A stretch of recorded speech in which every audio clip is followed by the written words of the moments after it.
All right. Hello, ladies. Today I have a very, very special guest, and it's someone that I think so highly of, and it is Shawnee Harle. She is amazing at what she does. I honestly think, in my personal opinion, based off what I've seen with her do with her clients, is radical because she speaks the truth in a very authentic way that unfortunately I think so much of society misses out. And it is a pleasure to have you here today. And what we're going to speak about today is something that's really important to both of us that we both didn't experience until later on, which is about understanding self esteem, understanding self awareness, and how it affects not just yourself, but it affects your children and how they mirror you. So we're just going to get into it. It's just going to be a real honest conversation. We hope that you get so much from this. Like I said, follow this woman. And at the end, we'll have her speak about what she brings to the table so you can reach out to her and really change your kids' lives dramatically in sports. If they need a little bit more gamesmanship, if they need to figure out how to run their mind appropriately, and it also helps them to have a better life because these are life tools that she teaches. And again, so we will get into it and you will see her in action. So here we go. So, all right. So, Shawnee, let's get into it, like just how we normally do it. So why don't you tell people a little bit what you do and then we'll get into our conversation. Sure. I'm a two-time Olympian and mental toughness coach.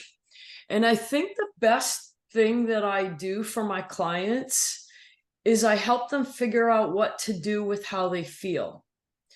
Feelings is one of my favorite F words. And if you think about it, like feelings are coming at us all of the time. And particularly in the world that I'm working in, which is the world of sport, we've got all of these, and I call them storms, right? It's just a series of storms, but most of the storms are emotional.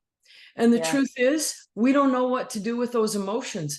Not just the athletes, neither do the parents know what to do with all of these emotions. So I think that's the best gift that I give to my clients. Yeah. And, actually, I just had done a video about that because, again, I think what happens is growing up, none of us were taught how to feel the wide range of emotions that we experience. It was like particular families had, like, you could grow up in a family where your parents were okay with anger, or they were okay with sadness, they were okay with certain ones, and you became familiar with those particular emotions, and that was your wheelhouse. But the reality is there are a host of 5,000 other emotions that we maybe didn't interact with or have the skill set to work with them. And so what happens is, what I found is that we become so afraid of them. They become that lion, that tiger, that bear that now we're not wanting to take on because they feel like they're going to overtake us or overrun us, or what do I do with it? And so we push it away in so many different ways.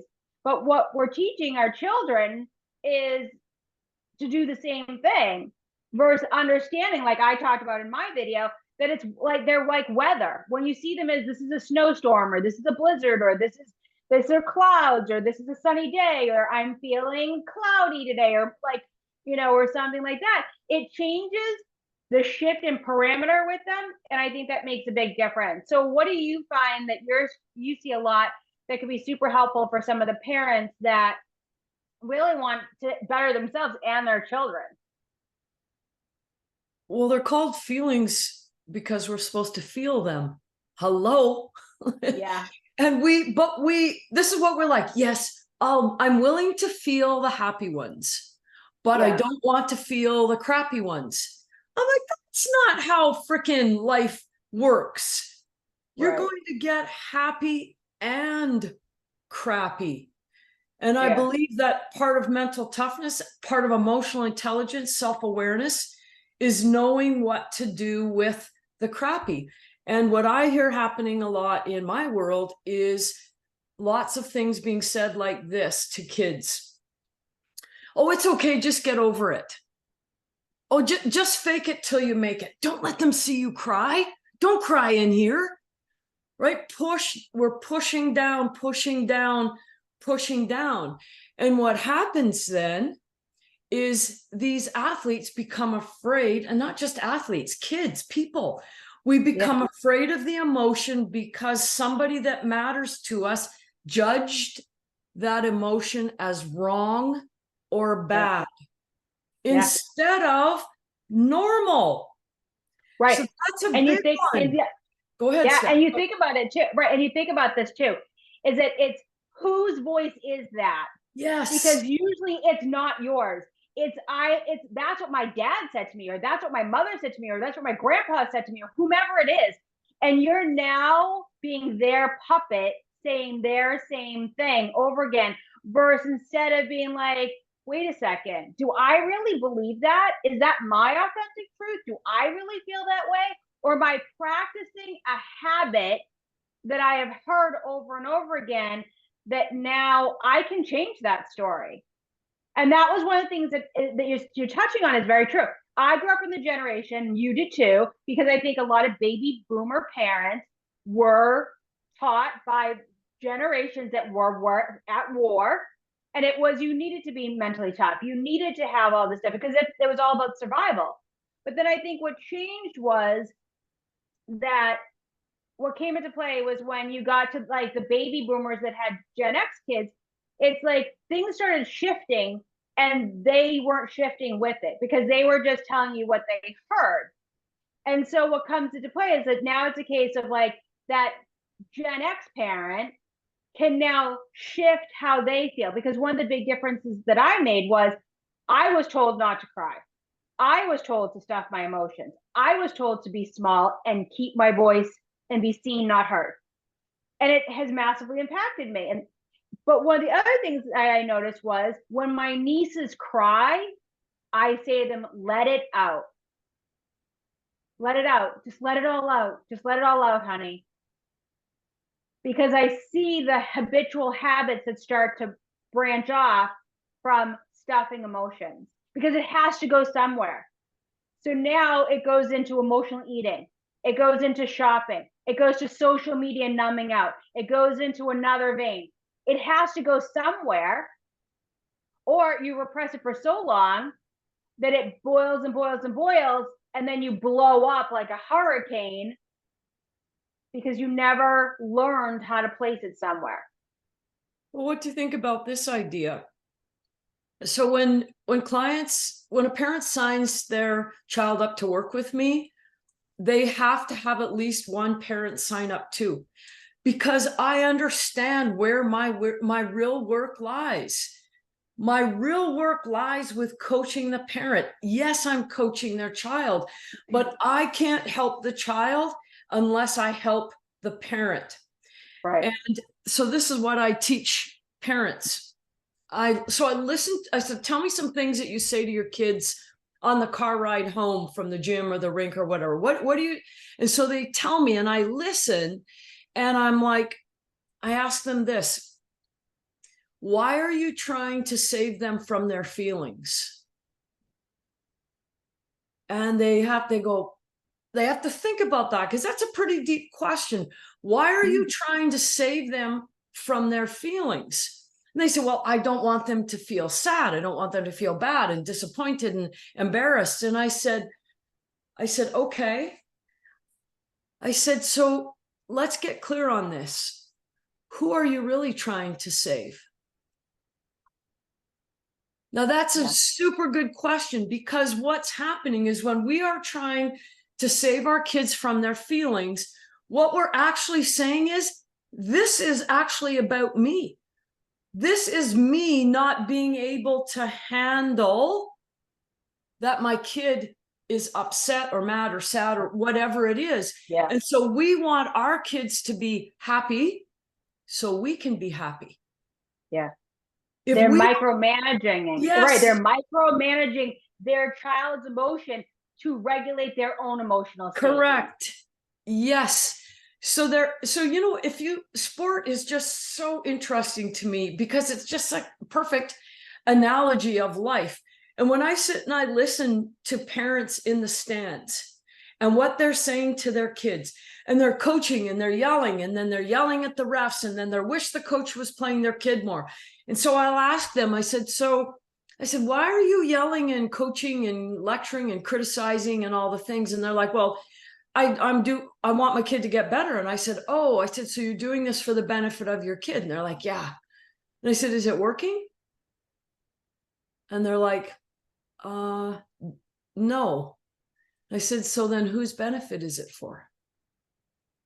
And then there's silence and they go, oh, it's for mine, isn't it? Yeah.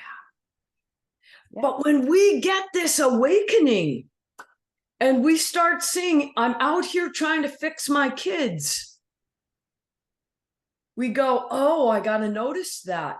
Who actually needs to be fixed or healed or heard or nurtured right now? Me. And until we heal ourselves and do the inner work, our kids end up doing the same thing with their feelings that we did for our whole life. Right. And again, it's like, the reality is that, you know, we are all products of this. Is no, like, I'm a product of it, you're a product of it, we're all products of it. But we get to a point in our lives where we get to make choices that we couldn't make as children. As a child, we just wanted to be fed, clothed, and loved. And we were going to do whatever we needed to. And we were going to create whatever little inner children what we needed to, or whatever it is to survive, because we're in survival mode. But there comes a point where it's like, we are still at some level having these inner children run our lives, even though we're not necessarily aware of it.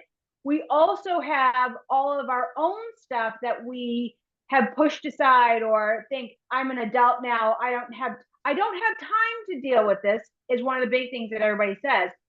But yet, when the snowstorm shows up, or your kid has got this going on, or whatever the case be, all they're doing is mirroring your behavior. They're mirroring what you do. They're mirroring what you say. They're mirroring you left and right. And you can talk all day, but they don't hear, they mirror. Ooh, I like that phrase. Right? And that's the thing. So it's like, so when you see your child do something, think to yourself, did I behave that way when I was that age? Or do I behave that way now and I don't even recognize it or realize it? And again, there are so many things out there, but awareness is key.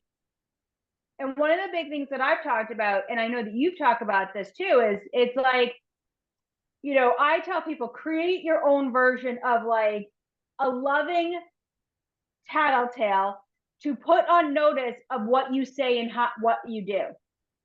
So you have awareness when you talk trash to yourself, when you have awareness that you're projecting or you're judging or on yourself or others. And once you start to have that awareness, now you can get into a lot of the stuff that you talk about. But without awareness, we're just going to keep doing what we're doing until we realize at some point we have the awareness is not working. You know, I so agree with what you've said. And I thought to myself, then how, it sounds so easy. Well, how come we're not all doing it? Like, right? It's this stuff is so hard. If it was easy, everyone would already be good at it. And one of the words that I use in my coaching, I use awareness, it's like, okay, well, what is it? What is awareness? I'm like, okay, well, just do this. Just try and become a great noticer. Like just notice. And there's, you know what, this is a good one. There's a great acronym that I also use. It's called, and the acronym is WAIT, WAIT, like wait, pause, chill, notice, breathe. And then WAIT stands for, what am I thinking? Right? That's a really good self-regulator. In other words, it's like, wait. And this is what I do. I'm like, hold on. And then I ask myself this, Shawnee, what's going on with you right now? Isn't that a great question? Right. How often do we ask that? Never. Right. Shawnee, what's going on with you right now? And I go, and it really makes me go inside. Yeah. And that's what awareness is about. It means we're inside of ourselves and we're having a look around to see what's going on in there. Yeah. And it's also about that whole aspect of, you know, where you get into, like you're talking about, it's like when we go inside, Is like, what am I feeling? What is that weather barometer within me telling me? Is there is there a storm coming? Is there, like, because again, we've got all the signs, just like weather. It doesn't just start to rain. Like, you can smell rain, you can feel rain, you can get all these senses with rain.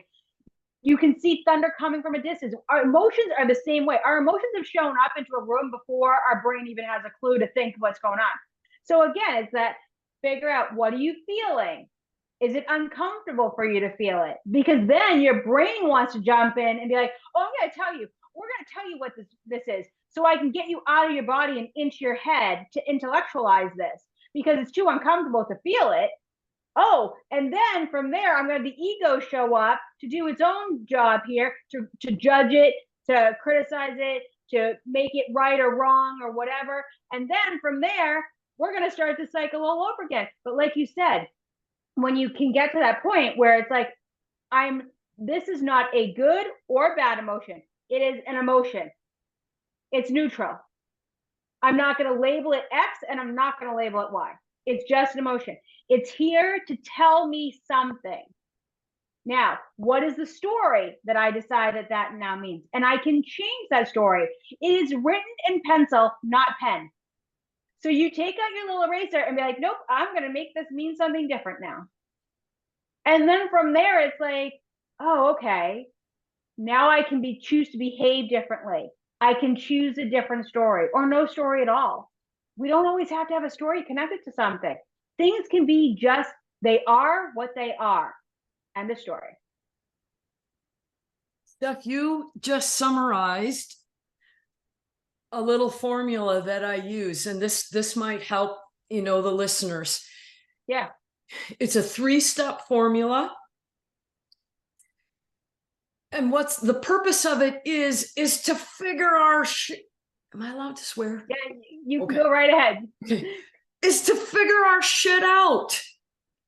Because if we don't, we just keep pooping all over the place, and it's not pretty and it's really stinky. So here's a 3-step formula. Here's step 1, name it. Name it. Give the feeling a name, whatever name you want to do, but it means, like, I'm speaking the truth right now. This is the truth about how I feel. And we give the feeling a name. Step 2, shift it. So shift it means, what else could be true? So for example, I could be like, I am so pissed off about X and all that, whatever it is. And then I can shift it and I can go, what else can be true?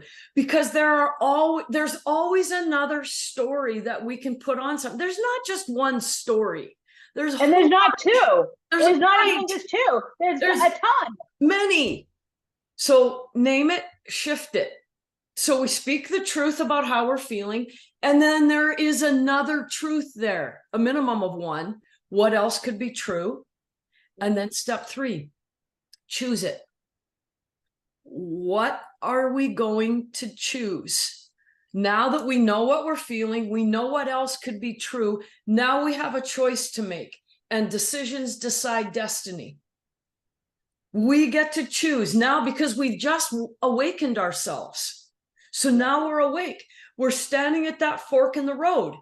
And when you know you're standing at the fork in the road, now you can choose. And you're going to choose to go away from your greatest self, or you're going to choose to go toward your greatest self. And in that step 3, choose, I love this question to myself. What would my greatest self do right now? What would my greatest self say right now? So there's the 3 steps. Name it, shift it, choose it. Well, because the thing too is that our greatest self lives within us all the time, but it evolves and changes as we evolve and change. Yeah. And our greatest self today is different than our greatest self 6 months from now or a year from now, especially if you do any type of personal development work. It is radically different, and you die 1,000 deaths to become a next version of yourself, But another good point to, like, what you're talking about is that whole story of the 2 wolves. The wolf that you feed, there's the positive wolf and there's the negative wolf. And as I'm a victim and life is happening to me versus life is happening for me. And these are lessons for me to learn on or in Earth School, because that's where we are. And depending on which one you're feeding is the life you're experiencing. And if you're always feeding negativity, if you're always in victim mode, if you're always in lack mentality, you're going to have more and more of that. But if you starve that dog, that wolf, and you start feeding positive and seeing things for what it is, and nobody's saying Pollyanna, but the more that you feed that and the more you get curious and the more that you have awareness and the more you own your shit and you understand, I'm going to get to the root of this, because one of the things we both know from doing what we've been doing as long as we have is when you start this stuff, the mud is up to here, or sometimes it's up to here.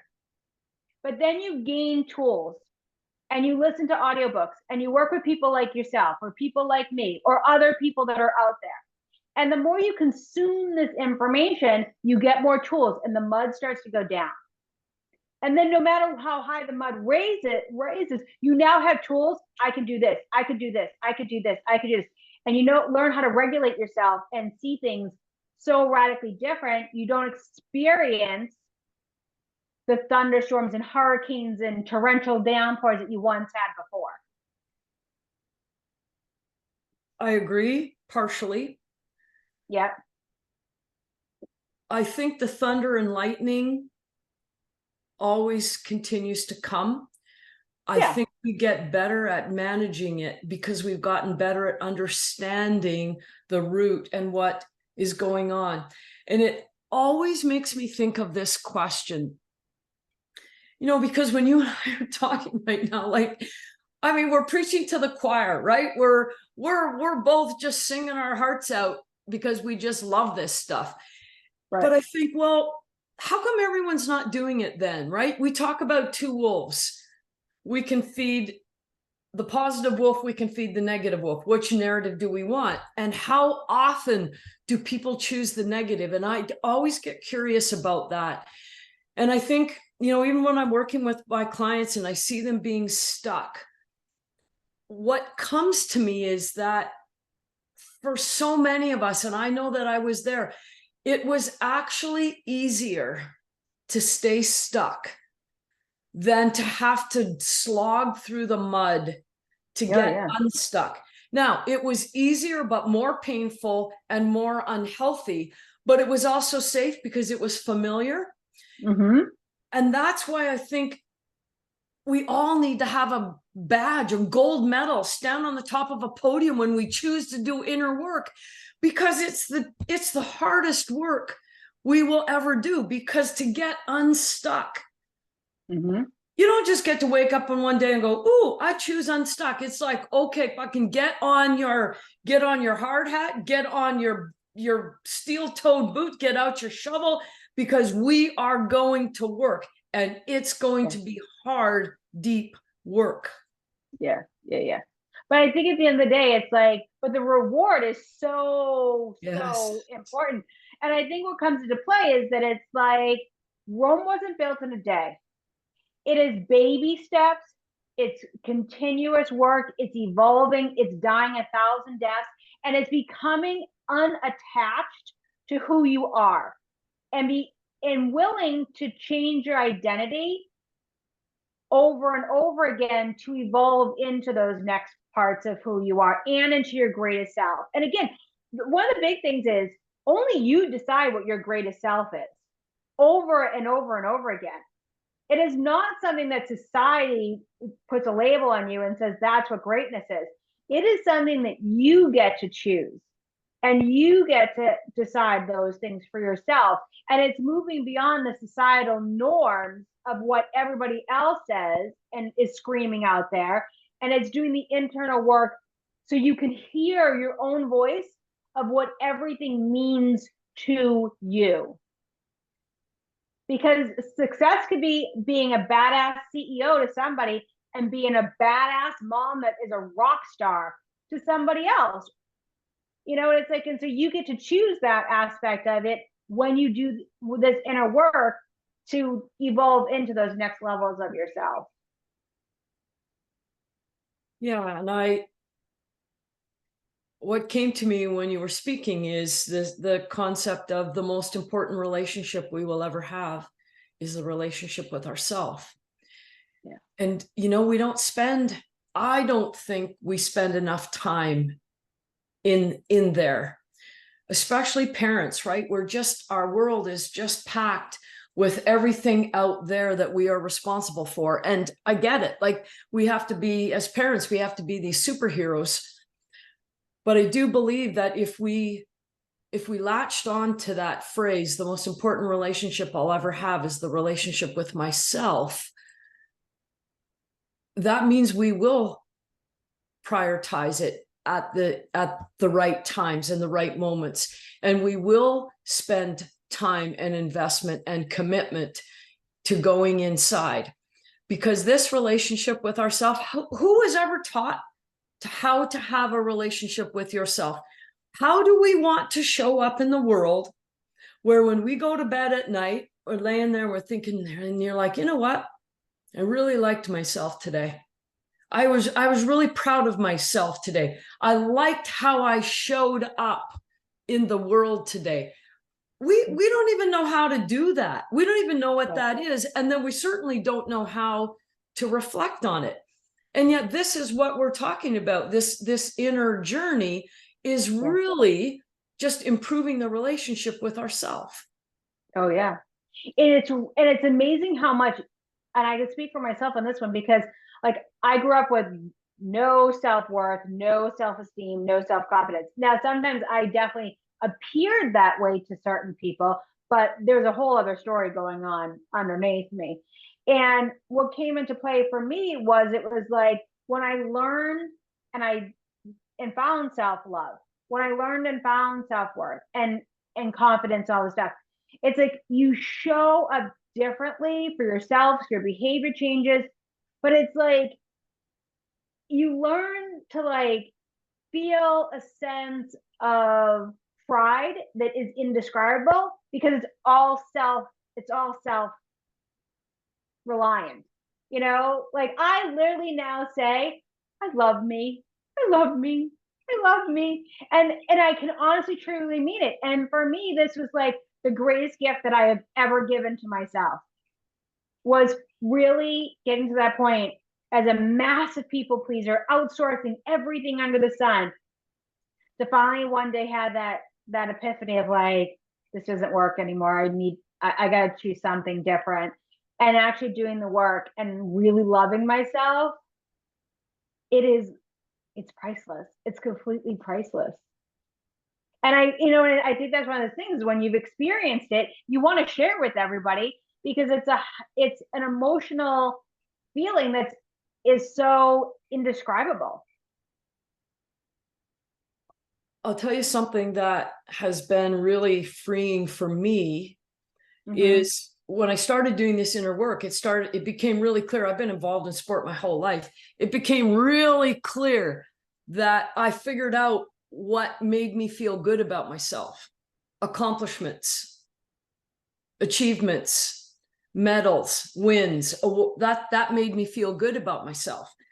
And so then I found that I was really judgy, right? Self-judgy all of the time. If I didn't win the thing, I didn't get the award, our team had a loss, I didn't get the recruit, whatever it was, I was just judgy all the time. And here's what I've been working on lately that, man, I'm like, I wish I would have figured this out like 25 years ago. But as my grandpa used to say, so soon old, so late smart. Anyways, here's what I'm working on. The opposite of judgment, right? And I was in self-judgment all of the time, negative self-talk. For me, the opposite of judgment is forgiveness. And this is what I'm working on. And I'm getting so much better at it.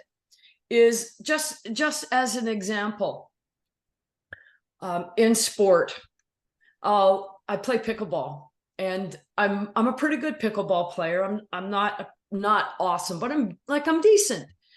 And I would make a mistake, and the old me, I'd have my pickleball paddle and I'd smack my leg and I'd go, fuck. and have a little hissy fit and all the things. This is what I'm doing now when I make a mistake. That's okay. Hit it higher next time. As soon as I say that's okay, I just feel this. And then I give myself a coaching tip. And then not just in sport. The other day I was out working outside, and I went to take a recycling bin up, and it was a big load. And the top of the recycling bin, all of the things fell out and started going down, like rolling down the driveway. The old me would be like, God damn it, can't I fucking do anything? And the recycling bin spills over and all stuff is falling. And I'm like, oh, that's okay.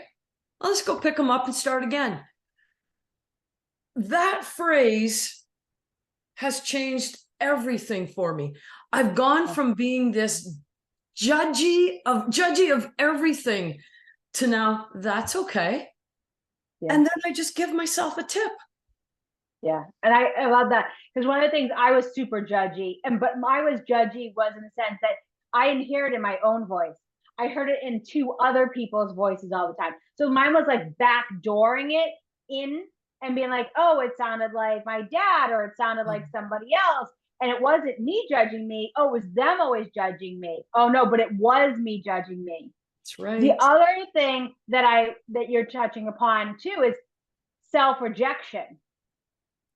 That we self-reject ourselves all the time by criticizing ourselves and doing those stuff, and not self-accepting ourselves. And one of the things that I've learned to start saying is, it's only spilt milk. And even if it's not literally milk, but it's like, oh, it's just spilt milk. Just clean it up. Just take care of it. Good. And it's like, when you take out all the emotion and all of the stuff that's like a storm, and you just add like a little white cloud into it and dissipate it, all of a sudden now you're like, it's really not that big of a deal. We can always fix these things. But we're so used to like fueling it with gasoline emotionally that it's like we cause all of this emotion in our bodies and what it does to our bodies and our regulation system, that we can just remove so much of it from our lives by being able to use those and using more powerful things that say it's only spilt milk, or oh, I can fix this, or oh, this is just something that's happening, or whatever it is. Like some of the stuff like you were just talking about too. It's also brings self-acceptance and understanding. Our house isn't burning down. It's like, bring it down and see it for what it truly is, not magnifying it to get some type of drama high that comes from it that maybe you had learned through your childhood. Well, don't you think judgment gets learned at quite an early age? I mean, I use this analogy, like the 5-year-old, you give them a coloring book and crayons, and they just color everywhere. There's no rhyme nor reason. They're outside the lines.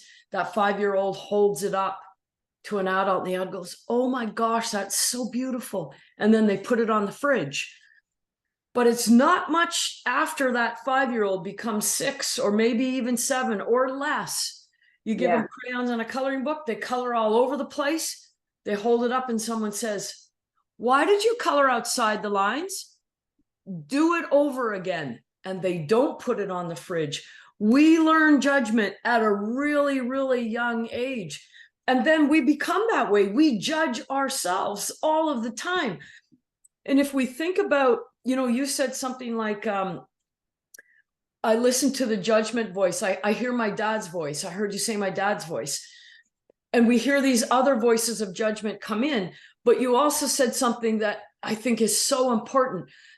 Other people's judgment doesn't poke our heart too badly unless we have first poked our own. The phrase is, no one can reject you unless you first reject yourself.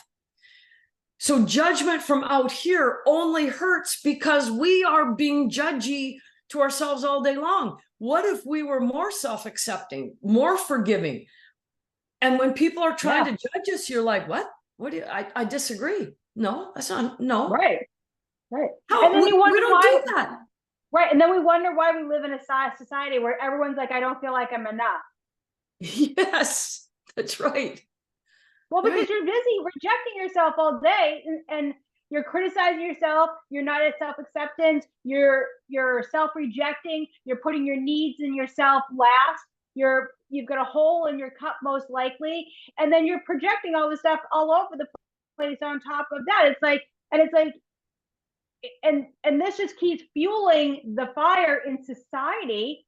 But it's like when we take the time to be like, and we're in everybody else's lane.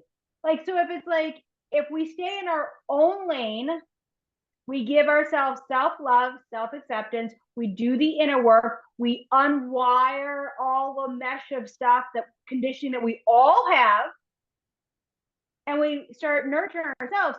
It's amazing how relationships will change. And a lot of them will fall away, they evolve and what have you. But you can now have deeper, better is not the right word, but deeper, more authentic relationships with yourself, with your kids, and things of that nature, you know? Well, what do you think about this concept? Because I think it's important that the listeners don't get the impression that this is just Pollyanna. We just wave our No. like this and we go, Oh, I love no. me. Oh, I just love me so much. No. There's something in here, Steph, about the concept of worthiness. Yes. And I believe, this is just Yes. me, but I Yes. believe for us to feel a sense of worthiness at either a high, a low, or a medium level, it doesn't matter anything about sense of worthiness, that we need to have some proof and evidence in there of our worthiness. Just for example, like we can't just be Pollyanna and be like, you know what? All I do is sit on the couch all day long, eat chips, watch Netflix. Like I don't do anything. I'm on Right. but oh my gosh, I love myself. There's a disconnect there. And Right. I'm Yeah. working with clients and we're working on this concept. I ask them this: pick one thing that you can think of in your life or about yourself that you're not proud of. You're not proud of it. And then what's the action that you would take to change that version of yourself? Yeah. You can be like, well, I'm lazy. I know. Okay, so what else would you do? Because to do the opposite of Pollyanna, we have to have some proof and evidence of our worthiness. And I've come back to that phrase of greatest self. Our greatest self would not sit on the couch all day long eating chips, watching Netflix day after day after day. So to do the inner work, I think It's all about way. action. Right. Yeah. It's like Yes. you said, What you can have I to take change? action. It's right. Yes. You have to take action. It's having awareness, but even having awareness is taking action. Like you're choosing the action to take awareness. You're choosing the action to now choose one behavior at a time. Yes. And work on that. You're choosing the action because you want a better life, or you're choosing the action because you want your relationship to be different with your kids or whomever it is. But it all starts with self. But at the same time, right, it's like, and I think that's the big part, is like, it's 2 steps forward, sometimes 4 steps backwards. It's like, it's just like, but I think the inner work is just like learning to walk. It is a hot mess. You may hit your head on the coffee table. You may fall over, but you keep getting up over and over again. And before long, you never not, I mean, most of us never gave up on walking because we didn't know any different. It was like hardwired to keep going, keep trying, keep trying, keep trying. And when you start trying, before you know it, you start to walk. You stop looking like a baby that's like drunk. You start to run. You start to like walk faster. You start to run. And I think the inner journey is so much about that. So accept that in the beginning, you may look like a 6-month-old baby that's learning to walk, that's wobbling and back and forth and whatever. But if you cheer yourself on like you would that 6-month-old baby, 12-month-old baby, you know, whatever the age that baby is that's walking, and love yourself as deeply as you love that baby and give it that much enthusiasm, you'll be amazed what you can accomplish. Again, you said another word that I think is so important in this equation. It's the word choose, because that's the crappy thing about awareness. Because when you're not aware, I think of it like you're asleep. Well, when you're asleep, you're not awake. When you become aware, you become awake. And as soon as you're awake, now you can choose, damn it. Because that means you can also choose not to choose. Right. Well, and it comes into this phrase like we talk about all the time. You don't know what you don't know until you know it. But once you know it, you make a choice to try to unsee what you know you can't do. You can pretend like you don't see it anymore, but you know you see it. And it will start like knocking on the door and knocking on the door, being like, I know you see this. I know you see this. I know you see this. And then you'll get to the point where you're like, F it, I just gotta do something about it. Because again, that's the choice of awareness, right? The awareness keeps showing up. Then you choose to make the choice of, you know what, I need to do, I'm choosing to, I get to do something about this to make a different choice, to have a different response. And again, if this was easy, everyone would already be great at it. I mean, I teach this stuff, and dang it, I have a difficult time remembering this. I use sticky notes. Yeah. And I love sticky notes. Oh, there's one in my bathroom mirror right now that says choose. Now I'm going to have to move it and put it somewhere else, because after a while, sticky notes, we stop seeing them, by the way. They just start blending in. So I have to move my sticky notes around and change the color and change the word, because I can't remember this to do it all by myself. Right. But I do find with sticky notes that your conscious mind doesn't see it, but your unconscious mind still reads it. Ooh, I like that. Right. Your conscious mind is now, it's like you're driving. You don't have to know how to get to work every day anymore, because you just automatically do it. But it sees the sticky note, but the subconscious mind is what's reading it. It's not the conscious mind. And it's more about getting the subconscious mind to do this work than it is the conscious mind to do it. But that's a whole other story. But yeah, so hopefully this has been super helpful. But so as we're kind of wrapping up, we've done the journey. We know what this is like. We are still always working on this stuff. You know, we're here because we know that every life is so priceless and valuable. And we were all chosen to be here to live in our own greatness and discover what that is. And if you're here, we really just hope that you got some great information from this. It propelled you to be like, I'm just done with the shit that I'm just done with, and just take action, even baby steps. And, you know, just really quickly, Shawnee, as we wrap up, just tell us like how people can find you, who you work with, what you do, and so people can get their kids involved in what you do and go from there. Well, the best place to find me is on my website, ShawneeHarle.com. I work with athletes, parents, and coaches, but I also work with just normal people like you and I. I also do corporate work. And like I said at the very beginning, the most important work I do with everyone is help them take a walk inside and awaken. And can you just touch a little bit on what you do for the corporate world? Because I would assume that we definitely have individuals here that are part of that world that would be curious for a little bit more information on that. The corporate work that I do is I typically work with leaders, and we begin with the concept of the most important person that you will ever lead is yourself. And the most difficult person you will ever lead is yourself. Change begin again. It comes back to the same thing. If all of us, it doesn't matter if you're in business, in sport, in life, in relationships, in work, if we all have to do the inner journey. And corporate people need the inner journey often more than all of us, because sometimes they're the ones that are the most asleep. I help them wake up. Yeah. Well, I can sing your praises all day long. Because what I know about you is you are like a hidden, and I've said this to you a million times before, you are like that hidden NBA coach, or that hidden, you know, next level coach that's just kind of like hidden in there in the grass, you know, that can make massive, massive changes.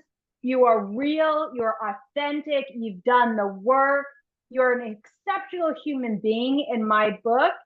And I just love your insight is very unique. And I love that about you, is that you take on such deep concepts and you make them so real and easy and tangible.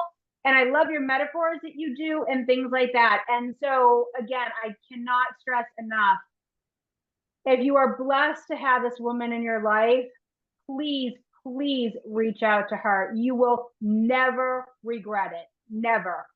It is the best gift you could give yourself. And I swear to it all day long. So I thank you so much for your time today.